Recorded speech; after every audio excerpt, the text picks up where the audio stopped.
Okay guys, magluluto tayo ng ano ba to? Langka. Gagawin natin ginataan langka. Ayan, isalang na natin ang kawali. Ayan, kawali. Ayan, kawali. Lagyan natin mantika.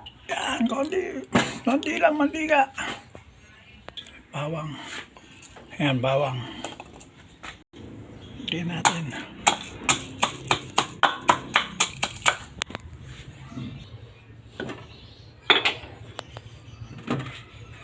Lagyan natin yung bawang.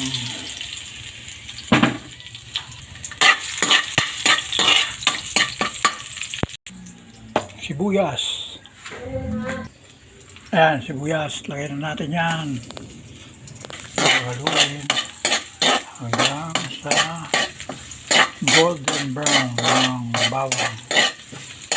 Bango. Bango talaga pag ginigisa yung bawang at sibuyas. Lagyan natin ng hipon. Yan, hipon.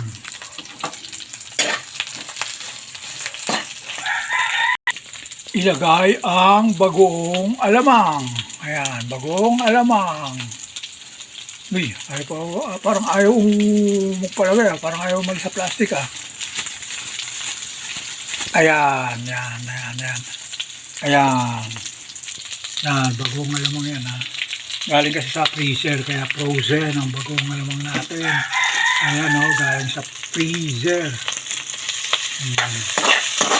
Bagoong alamang. Ilagay na natin ang ating gata from talipapa. Yan, gata. Halo-halo natin yan para humalo yung lasa ng bagoong at nung hipon. Bango, parang di pa luto, masarap na. Lagyan natin ng bechin.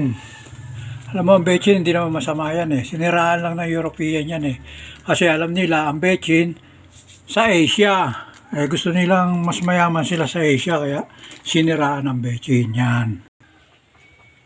Okay, lagyan na natin tong pinakulo ang langka.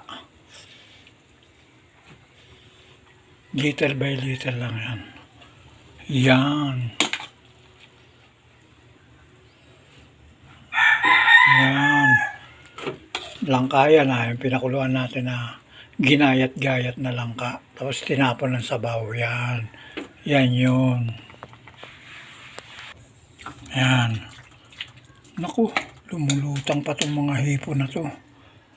Sige na nga, lumutang na kayo dyan. Yan. Hintayin natin kumulo. Lagyan natin asin. Lagyan natin takip.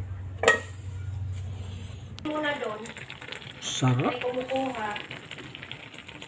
Langka, ginataang langka na may hipon. Yan, lagyan na natin tong ilagay na natin tong yung kakanggata. Yan.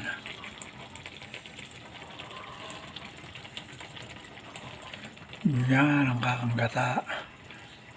Ilagay na natin sa ibabaw.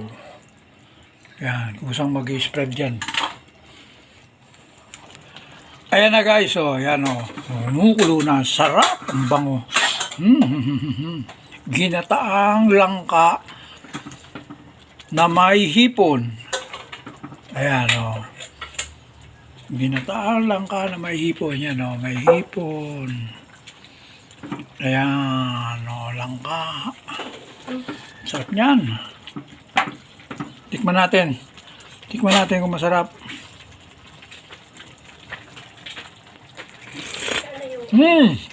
Ang sarap, very good. Okay na yan. Bye bye. Okay na yan.